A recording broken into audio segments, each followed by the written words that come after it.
Le Népal, des paysages à couper le souffle, les plus hautes montagnes au monde, dont l'Everest. 30 millions d'habitants seulement, mais plus de 60 ethnies et castes différentes. Une grande partie vit dans une grande pauvreté et des dizaines de milliers d'enfants souffrent de malnutrition. La population locale se mobilise pour tenter d'apporter secours à ces enfants, foyer après foyer. Voici notre reportage. Le Népal pourrait se définir uniquement par sa géographie. Ce petit pays s'étend le long de la majestueuse chaîne de l'Himalaya, qui s'élève jusqu'à 9000 mètres d'altitude. Depuis le flanc des montagnes abruptes jusque dans les vallées, des cultures en terrasse, qui sont la principale source de subsistance, ici, lors des récoltes, l'activité est intense. Image trompeuse que ces champs verdoyants. Car les sommets couverts de neige, tout proches, rappellent qu'ici, les hivers sont rudes et que ces récoltes sont l'unique ressource de la population pour une année entière. Des récoltes insuffisantes. On estime que 3,5 millions de Népalais n'ont pas assez à manger.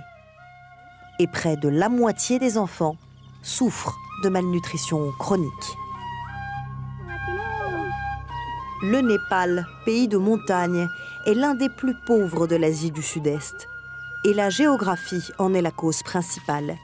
Ce sont les hauts reliefs qui isolent les populations et les forcent à lutter pour simplement se nourrir, trouver de l'eau potable, les soins les plus basiques.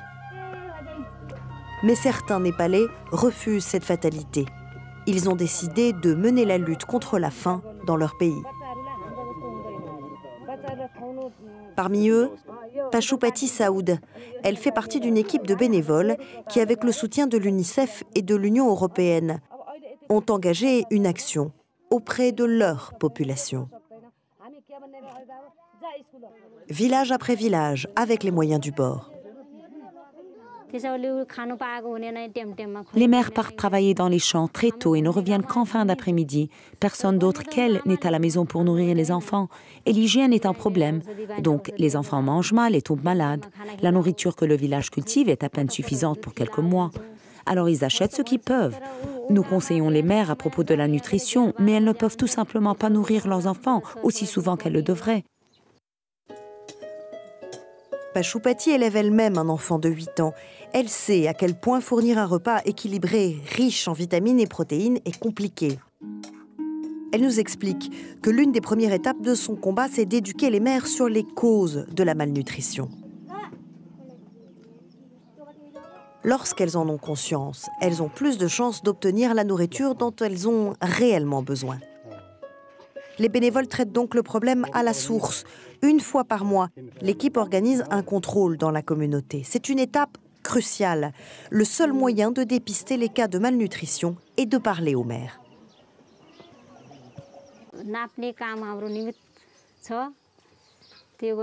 Cet examen mensuel que nous avons mis en place fait partie de notre routine de travail. Lors de ce contrôle, nous examinons les enfants et nous dépistons des cas de malnutrition.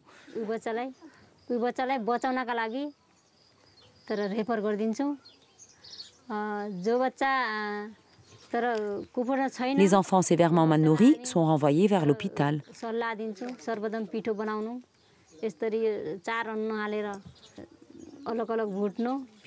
Pour les autres, nous conseillons les mères sur la façon de préparer de véritables repas nutritifs.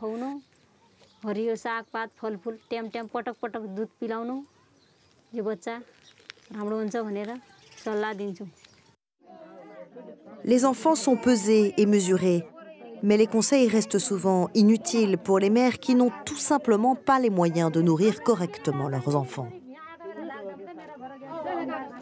Voici Asmita Badi, elle a 2 ans. L'équipe s'inquiète de son état. Il conseille à sa mère, Sita, de se rendre au centre médical local à plusieurs heures de marche de là.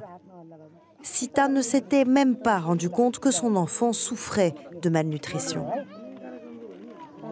Elle entreprend alors le long voyage jusqu'à la clinique. Ici, le bébé est réexaminé. Et le diagnostic est le même.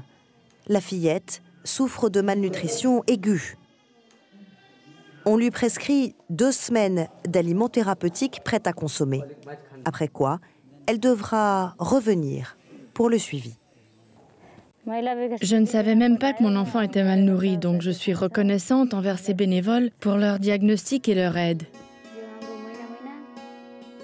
Dans cette lutte, l'un des principaux obstacles reste l'organisation sociale du Népal. Un système de caste extrêmement enraciné malgré son abolition officielle. Dans les zones rurales, les castes inférieures, que l'on appelle les Dalits, comptent surtout des paysans sans terre, condamnés à la pauvreté. Alors les bénévoles viennent à eux, comme ici à Biraltoli, un village de l'ouest du pays, peuplé de Dalits. Laxmi Boule, membre de l'équipe bénévole, fait du porte-à-porte pour dépister les enfants malnutris. Elle et son équipe travaillent sans relâche et sans salaire pour tenter de venir en aide aux plus vulnérables, comme Rosanne, 3 ans. Autrefois sévèrement sous-alimentée et aujourd'hui hors de danger. Mon bébé était très malade et souffrait, mais maintenant, il est en bonne santé et actif, donc je suis très reconnaissante envers les bénévoles. Mais c'est une bataille constante, car beaucoup de familles ici n'ont tout simplement pas les moyens de suivre les conseils que Laxmi leur donne sur les habitudes alimentaires. De nombreux enfants continuent d'être atteints par la malnutrition, les uns après les autres. Des revers qui ne découragent pas Laxmi. Elle continue à diagnostiquer, à traiter, peu importe les sacrifices que cela lui coûte. Pour elle, la santé, la nutrition de chaque enfant, c'est sa responsabilité. Je les aide parce que c'est mon village, c'est ma famille et ma vie. Au début, il y avait beaucoup d'enfants mal nourris et de mères qui souffraient ici, mais grâce à mon travail, j'ai pu les aider. Cela me gratifie profondément. Cette méthode est désormais appliquée dans tout le Népal, multipliée dans le maximum de villages, alors que le pays tente de combattre cette malnutrition chronique. Et avec autant de populations pauvres et isolées, ces bénévoles locaux sont le bras armé de cette lutte, en première ligne pour enrayer ce mal. Aussi difficile soit ce combat, ils continuent. Ils n'ont pas le choix, disent-ils. C'est leur peuple, leurs frères, leur famille. Il n'est pas question aujourd'hui de baisser les bras.